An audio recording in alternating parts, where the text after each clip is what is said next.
مولا کا علی کا عدد بنتا ہے 110. تو انہوں نے مولا کی شان میں سرور کائنات کی 110 وہ احادیث لکھی ہیں جو مولا کے فضائل خود پیغمبر نے بیان کیے ہیں. سننا چاہیں گے نا؟ وہاں سے پیش کر رہا ہوں. تو انہوں نے اس حدیث کا حوالہ دیا ہے کہ یہ پیغمبر اسلام نے فرمایا. اس کے بہت سے راوی ہیں, ایک راوی خود ایک ام المؤمنین ہے. لوگ تو بہت پریشان ہو کے سن رہے ہیں. ام المؤمنین فرماتی ہیں کہ پیغمبر نے میرے سامنے کہا علی خیر البشر, کہ جتنے بھی بشر ہیں, توجہ ہو, جتنے بھی بشر ہیں سب میں, سب کے فضائل میں ان کے سردار علی ہیں. توجہ ہو, ان سب کے تمام فضائل میں ان کے سردار علی. علی خیر البشر فمن ابا فقط کفر, جس نے اس بات کا انکار کیا وہ کافر ہو گیا. اور مسلمانوں, مولویوں کی نہ ماننا, ماں کی مان لو.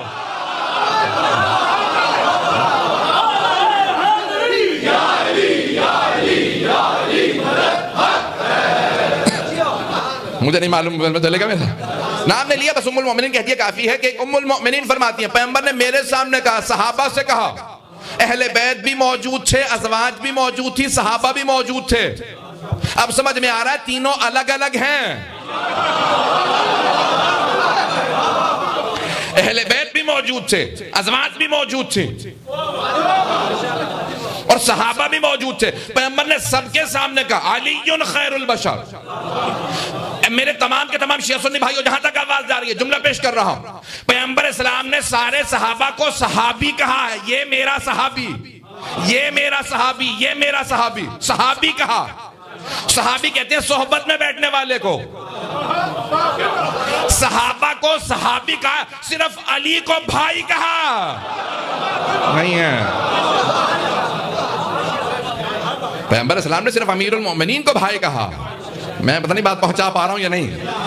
صرف امیر المؤمنین کو بھائی کہا, جسے پیغمبر بھائی کہیں. صحابہ کا مقام یہ ہے کہ پیغمبر کو دیکھا کلمہ پڑھنے کے بعد, اور اپنے آپ کو غلام کہتے ہیں پیغمبر کا. ہم اس لیے ان کا احترام کرتے ہیں کیونکہ وہ اپنے آپ کو پیغمبر کا غلام کہتے ہیں. جو اپنے آپ کو پیغمبر کا غلام کہے ہم اس کا احترام کرتے ہیں. توجہ, جو اپنے آپ کو پیغمبر کا غلام کہے, یہ کہے میں پیغمبر کو مانتا ہوں. مجمع کی توجہ, میں پورا خونہ جگر دے رہا ہوں آپ کی خدمت میں. وہ تمام افراد جو اپنے آپ کو پیغمبر کا غلام کہیں ہم انہیں صحابی مانتے ہیں. کون کہتا ہے شیعہ صحابہ کو نہیں مانتے؟ یہ آسمان پہ ہوں تو ستارے ہیں, زمین پہ ہوں تو ہدایت کے منارے ہیں. پتہ نہیں, ہم سب کی آنکھوں کے تارے ہیں. پیغمبر کے ہوں,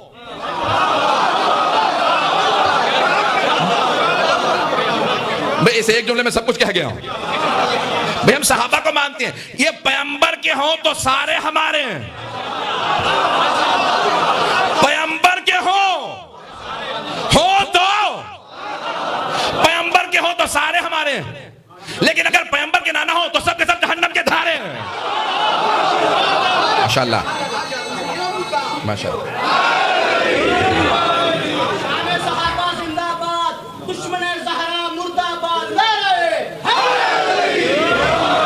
بات پہنچ رہی ہے میری؟ عزیزان گرامی, سرور کائنات نے صحابہ کے مجمع میں اہل بیت کے صحابہ ازواج سب کے سب موجود ہیں. فرما رہے ہیں علی خیر البشر. مجھے اسی حدیث کو پیش کرنا. علی خیر البشر, علی خیر البشر ہیں, جتنے ہیں سب میں سب سے بہتر ہیں. فمن ابا فقط کفر. ابا عربی کا لفظ ہے, ماضی کا صیغہ. ابا کرنا, اکڑنا. آپ کو بڑے واضح الفاظ میں قرآن سے دکھا دیتا ہوں. اللہ کہتا ہے کہ جب میں نے آدم کو خلق کیا تو سارے فرشتوں سے کہا فقعوا لہ ساجدین, اس کے سامنے سجدے میں گر جانا. فسجدوا کل, اللہ کہہ رہا ہے سارے کے سارے فرشتے آدم کے سامنے سجدے میں گر گئے الا ابلیس, سوائے ابلیس کے. ابا واستکبر وکان من الکافرین. اللہ کہہ رہا ہے کہ اس نے ابا کیا, اس نے اپنے آپ کو اکڑ کے دکھا. ابا, یہ وہ جو لفظ اللہ نے ابلیس کے لیے قرآن میں استعمال کیا, پیغمبر نے علی کے دشمن کے لیے استعمال کیا.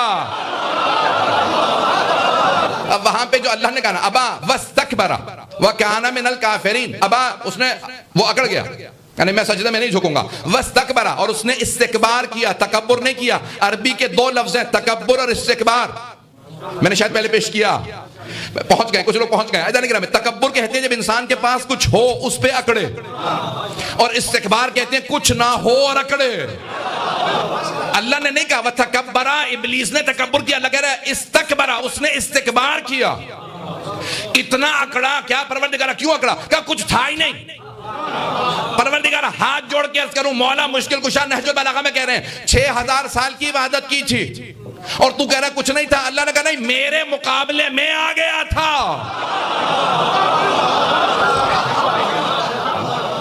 میرے مقابلے میں آ گیا تھا. میرے مقابلے میں اس کے پاس کیا تھا؟ ابا واستکبر وکان من الکافرین. اس دن کافر نہیں ہوا تھا. وکان من الکافرین، کافروں میں سے تھا. مجمع کی توجہ، ایک نکتہ دینا چاہ رہا ہوں عزیزان گرامی. بہت سے افراد ان کے سارے عیب چھپے رہتے ہیں جب تک امتحان نہ ہو جائے. نہیں ہے مجمع. ابلیس چھپا ہوا تھا، فرشتے ظاہر دیکھ رہے تھے، اس لیے بیٹھ کے درس پڑھ رہے تھے. اللہ باطن جانتا تھا. توجہ توجہ توجہ. اللہ باطن جانتا تھا. فرشتوں نے کہا پروردگار آسمان پہ لے، اتنی عبادت کر رہا ہے. اللہ نے کہا لے آؤ، تمہاری مرضی ہے، میری منشا نہیں. انہوں نے کہا اللہ نے اجازت دے دی، لے چلتے ہیں 7ویں آسمان پہ. بھائی 1 سے لے کے 4تھے آسمان پہ لے آئے. وہ بھی عبادت بڑھاتا رہا کہ مجھے ترقی مل رہی ہے. جب تک امتحان نہیں ہوا تب تک وہ چھپا رہا. فرشتے سوچ رہے تھے اس میں ایمان ہے. توجہ. جیسے ہی اللہ نے کہا اب میں نے اپنا نمائندہ بنا دیا، میرے بنائے ہوئے کو مان لو، میرے بنائے ہوئے کو مان لو. اس نے کہا نہیں مانوں گا. کب تک چھپا رہا؟ جب تک کہ اللہ کا بنایا ہوا سامنے نہیں آیا. جیسے ہی اللہ کا بنایا ہوا سامنے آیا، ابلیس کا کفر و نفاق سامنے آیا. بھائی بہت سے لوگوں کے ایمان چھپے ہوئے تھے. غدیر کا میدان تھا، پیغمبر کی زبان تھی، علی کا بازو تھا، من کنت مولا تھا.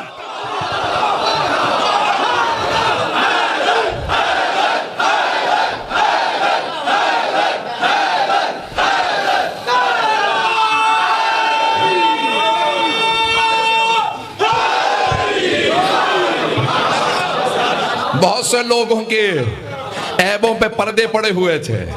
اس زیادہ کھل کے تو نہیں کہہ سکتا.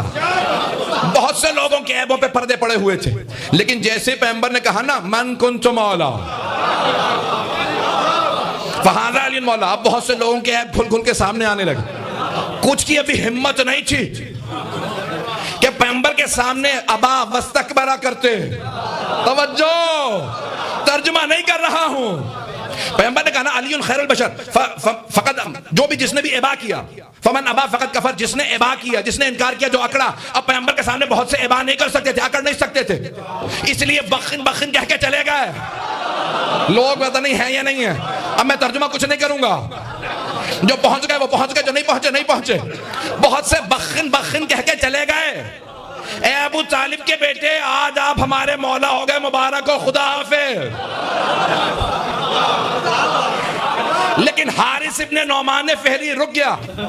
ذہنوں میں آ گیا، سورہ بھی ذہن میں آ گیا ہوگا. سأل سائل بعذاب واقع. اللہ کہہ رہا ہے مانگنے والے نے عذاب مانگ لیا. سأل سائل بعذاب واقع. کہ پروردگارہ اگر یہ تیرے حبیب کی اپنی طرف سے ہے تو معاذ ان پہ عذاب بھیج دے، اور اگر تیری طرف سے اعلان ہے تو مجھ پہ عذاب بھیج دے. اب سمجھ میں آیا مباہلہ کیوں نہیں ہوا تھا. نہیں ہے سارا مجمع.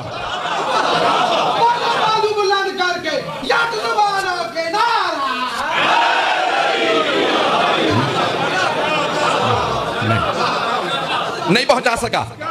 اب سمجھ میں آیا مباہلہ کیوں نہیں ہوا تھا. وہ آنے والے دیکھ رہے تھے کہ سامنے والوں نے اگر بددعا کی تو عذاب فوراً آ جائے گا. جو بھی عیسائی ان کی بددعا لے کے گیا وہ مسخ ہو جائے گا. خدا کی قسم یہی الفاظ لکھے کہ وہ سب مسخ ہو جاتے، سب کے سب کتے بلیوں کے اندر تبدیل ہو جاتے، مسخ ہو جاتے، سب کے چہرے مسخ ہو جاتے. قیامت تک کے لیے جانور نظر آتے، عیسائی نظر نہ آتے. لیکن وہ عقل مند تھے. ان کے جو پادری تھے نا، 4 ان میں سے ایک عاقب تھا. انہوں نے کہا رک جاؤ، یہ جو سامنے سے چہرے آ رہے ہیں نا، میں ایسے چہرے دیکھ رہا ہوں، ان میں سے کسی ایک نے ہاتھ اٹھایا تو قیامت تک عیسائی نظر نہ آئے گا. اب سمجھ میں آیا مباہلہ کیوں نہیں ہوا.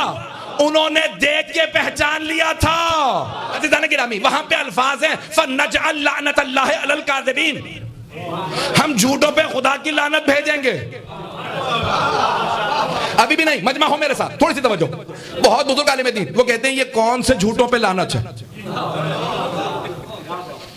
وہ کہنے لگے میں کہیں درس پڑھاتا تھا تو یہی پڑھ رہا تھا مباحلہ, تو ایک صاحب آگے قبلہ یہ بازار ہے پیچھے, ہم سب کی یہاں دکانیں, صبح سے شام تک دکانیں چلاتے ہیں, تھوڑا بہت تو اوپر نیچے ہو جاتا ہے. یہ نہیں کہا کہ جھوٹ بولتے ہیں, تو کہا یہ لعنت ہم سب پہ آگے. سنیں گے غور سے, غور سے سنیں گے. بہت بزرگ مجتہد, بہت بڑے عالم کا جملہ پیش کر رہا ہوں. کہ کیا ہم سب لعنت کے مستحق ہو گئے؟ کہا کہ اللہ نے تمہیں بچا لیا. توجہ, جھوٹ بولنا گناہ کبیرہ میں ہے, لیکن کون سا جھوٹ لعنت کا مستحق قرار پاتا؟ اگر سننا چاہیں, جھوٹ گناہ کبیرہ میں سے لیکن لعنت کا مستحق نہیں ہوتا کہ کوئی جھوٹ بولے اور اس پہ لعنت ہو جائے. فَنَجْعَلْ لَعْنَةَ اللَّهِ عَلَى الْكَاذِبِينَ, کہ ہر جھوٹے پہ خدا کے لعنت نہیں ہے. کہ پھر یہ جو قرآن میں آیا کہ وہ جھوٹا جو حق کے مقابلے میں آ جا.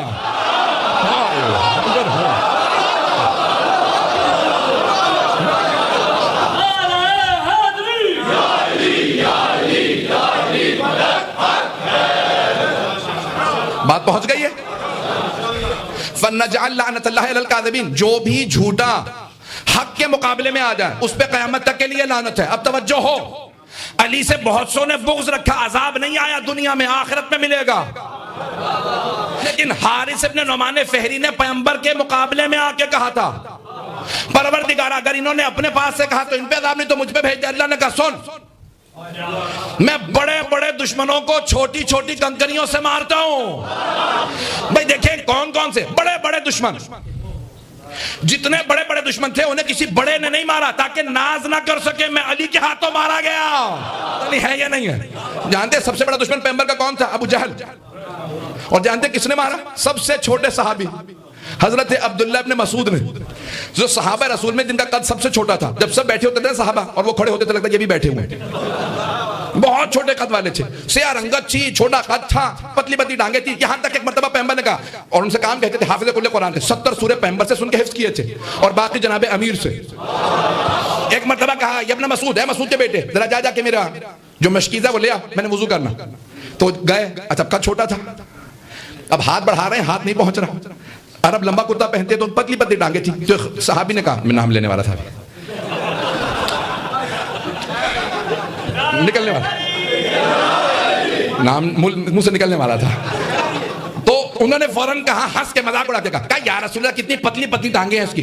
تو پیغمبر صلی اللہ علیہ وسلم نے کہا خبردار مذاق نہ اڑا, روز قیامت اس کی ایک ٹانگ اگر تیرے سارے اعمال سے تولی جائے تو اس کی ٹانگ وزنی ہوگی. پہنچ گئے, بس میں اس سے زیادہ تفصیل میں نہیں جا سکتا. تو جو بھی اہل بیت کے مقابلے میں آئے تو جناب سرور کائنات نے کہا اس کی ایک یہ پتلی سی ٹانگ تیرے سارے اعمال سے افضل ہے. وہ جناب عبداللہ ابن مسعود جب ابو جہل گرا نا گھوڑے سے تو کہو کسان کے بیٹے خبردار ہاتھ نہ لگانا, میں سردار ہوں. کہا نہیں تجھے میں ہی ماروں گا. کہا کسان کا بیٹا غریب آدمی مجھے مارے گا؟ کہا ہاں. کہا مارنے سے پہلے بس 3 کام یاد رکھنا. یہ بتا قریش کے سرداروں کو فتح ہوئی ہے کیا؟ عبداللہ کے یتیم کو پیغمبر کا نام نہیں لیا, کہا یتیم. تو جناب عبداللہ ابن مسعود نے پلٹ کے کہا سرکار رسالت مآب, سرور کائنات, اللہ کے رسول, نور دو عالم محمد مصطفیٰ کو فتح ہوئی ہے. چلیں گے نا, میں پورا خون دے رہا ہوں, پورے جوش سے پڑھ رہا ہوں میں اپنا. ایک مرتبہ جناب عبداللہ ابن مسعود نے کہا سرور کائنات کو فتح ہوئی ہے. کہا نہ بتاتا تو زیادہ اچھا ہوتا. کہا کیا کروں؟ کہا 3 کام یاد رکھ, میرا خول مت اتارنا. کہا کیوں؟ کہ بہت قیمتی ہے, میں پیسے والا آدمی تھا, لوگوں کو پتا چلے میں پیسے والا تھا, یہ بہت قیمتی ہے, یہ مت اتارنا. دوسرا کام, جب سر رکھو نا تو میرا سر بیچ میں رکھنا, میں سردار ہوں, اور گردن ذرا لمبی کاٹنا, پتا چلے میں خاندانی آدمی تھا. مر رہا ہے, تکبر کیسا ہے. تو جناب عبداللہ ابن مسعود نے خول اتارا سر سے اس کے, کہ خول تو ابھی اتار کے پھینک دیا, اور کہا میں بھی نہیں لے کے جاؤں گا, فقیروں میں بانٹوں گا.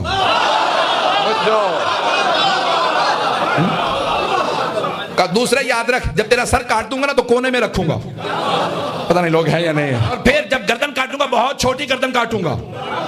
کہ کیوں تو میرے ساتھ یہ سب کچھ کر رہا ہے؟ جانتا نہیں تو میرا ایک بار غلام تھا. کہ یہی تو سمجھا رہا ہوں, غلام غلام نہیں رہتے, جو محمد کو مان لے وہ سردار.